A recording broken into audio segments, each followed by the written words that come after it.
팀과의 대면 조사를 거부했습니다. SBS가 대면 조사 일정을 보도하니까 청와대는 특검이 언론에다가 수사 일정을 흘렸다 이러면서 반발한 것인데요. 국민의당 이용주 의원은 청와대가 언론에 정보를 흘린 자작극일 수도 있다 이렇게 추측했습니다. 오마이뉴스 TV 장윤선 박정호의 팟짱에 출연한 국민의당 이용주 의원 인터뷰 들어보시겠습니다. 대통령이 벌써 한 2번 정도 말을 바꿨지 않습니까? 그래요.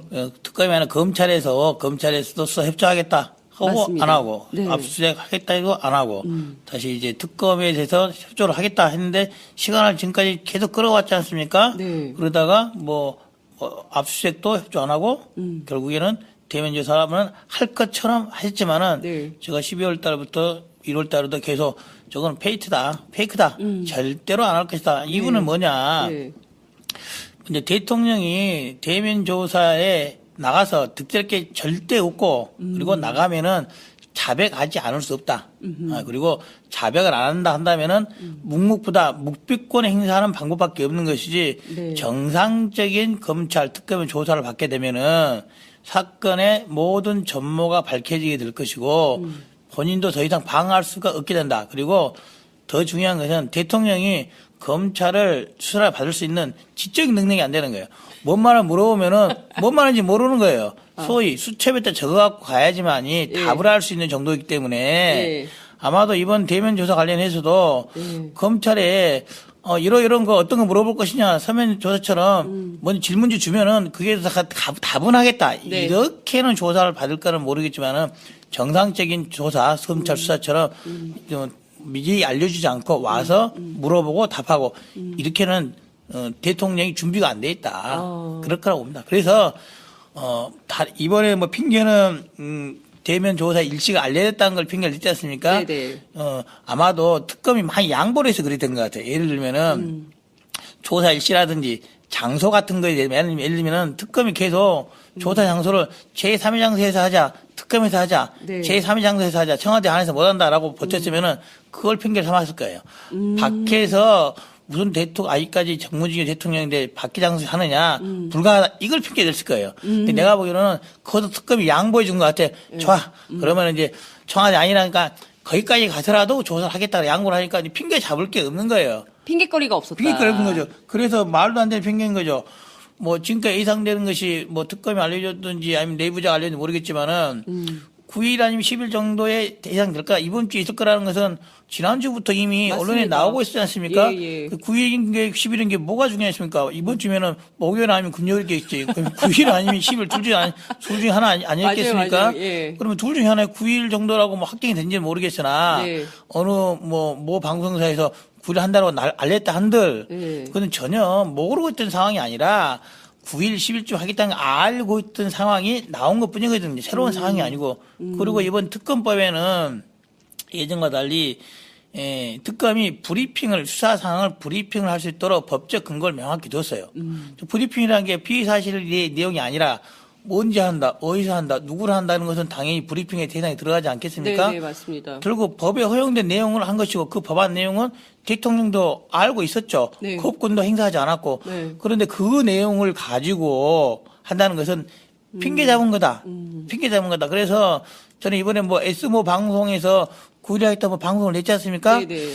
알려준 출처가 네. 꼭 특검이 아니라 청와대 자작극일 수도 있다. 이렇게 생각합니다. 아, 청와대 자작극이다. 핑계를 잡아야 되니까 쓱 흘러주고 이거 특검이 너희들이 알려준 거 아니냐. 아, 이런 핑계를 잡아서 했을 수도 있다. 네. 그래서 도대체 모 방송사가 어떻게 한 건지 한번 알아볼 필요는 있다고 봐요.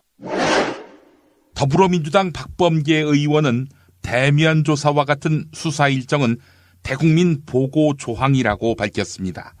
청와대가 제시한 대면 조사 거부 사유를 정면으로 반박한 것입니다.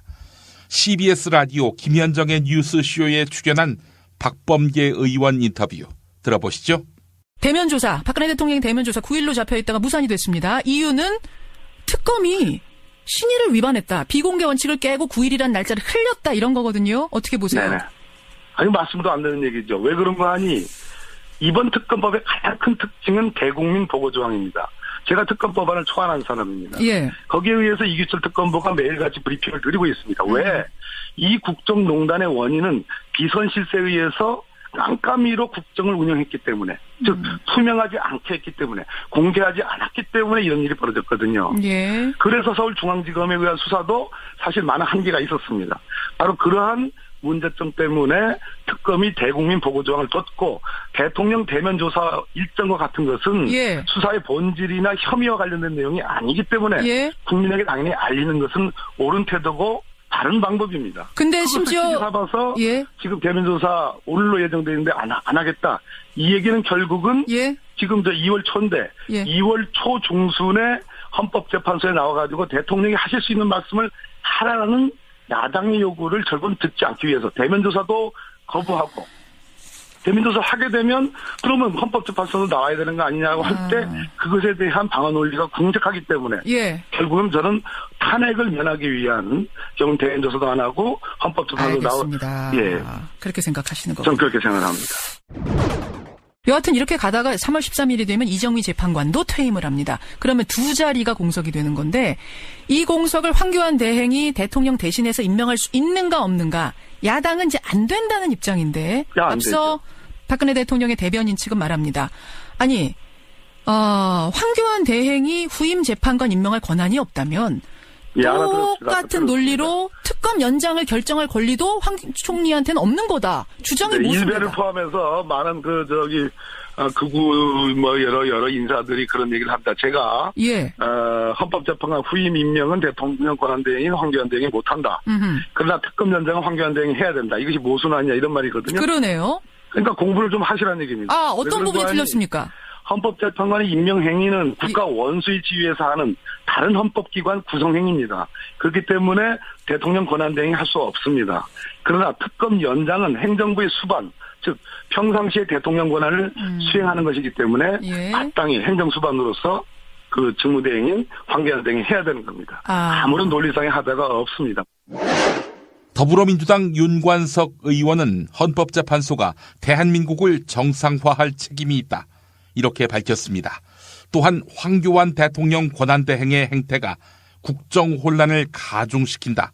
이렇게 비판했는데요. 오마이뉴스 TV 장윤선 박정호의 팟짱에 출연한 윤관석 의원 인터뷰 들어보시죠. 박근혜 대통령 측 대리인단 소속인 손범규 변호사가 새누리당이 탄핵 기각에 앞장서라 이런 요구를 하고 있거든요. 이런 요구는 좀 어떻게 보십니까? 그러니까 저희도 그 헌재를 무리하게 압박할 생각으로 어제 발표한 것은 아닙니다. 네. 중요한 것은 대한민국이 사상 초유의 국정농단을 해서 엄청난 혼란에 빠져 있는 상태 아니겠습니까? 네. 그래서 헌재 판결이 이제 단순한 그 대통령 권한에 대한 판결을 넘어서 네네. 대한민국을 정상화할 책임을 갖고 있는 판결이 되었습니다. 네. 그래서 그 주권자인 국민의 뜻에 따라서 네. 헌법상의 절차는 충실히 이행하되 하지만 현재 그 피의자 신분인 박근혜 대통령의 헌재 무력화 전략에 휘말려서는 안 되겠다. 네. 이런 취지에서 대표 회동에서 발언하게 된 거고요. 네. 지금 새누리당은 사실은 국정농단의 공동 주범입니다. 공동 정범이고. 네. 그래서 석고대죄해야 되는데 초반에 조금 국민에게 사죄한 척 하다가 이후 네. 분당 사태를 겪으면서 현재의 새누리당에서는 네. 오히려 적반하장격으로 이 혼란의 원인을 다른 데에 돌리고 있으면서 네. 또한 거기 소속한 특히 대권주자라고 자칭하시는 분들이 네. 이런 맞불 집회 이런 데 나가갖고 네. 그 헌법을 또다시 유린하는 제2의 국정농단 같은 발언을 하고 있는데 네. 이건 즉각 중단돼야 합니다. 오죽하면은 새누리당의 현재 권한 비상대책위원장인 임명진 목사마저 네. 이렇게 하지 마라 할 정도로 지금 현재 오바가 도를 넘었습니다. 지금 새누리당 대권 주자들 오바가 도를 넘었다. 이런 말씀을 좀 주셨습니다. 네네.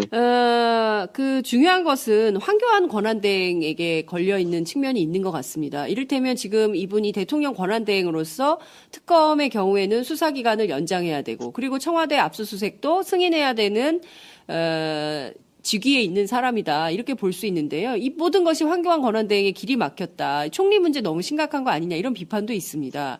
이 황교안의 산을 야당은 좀 어떻게 넘을 전략을 세우고 계시는지요?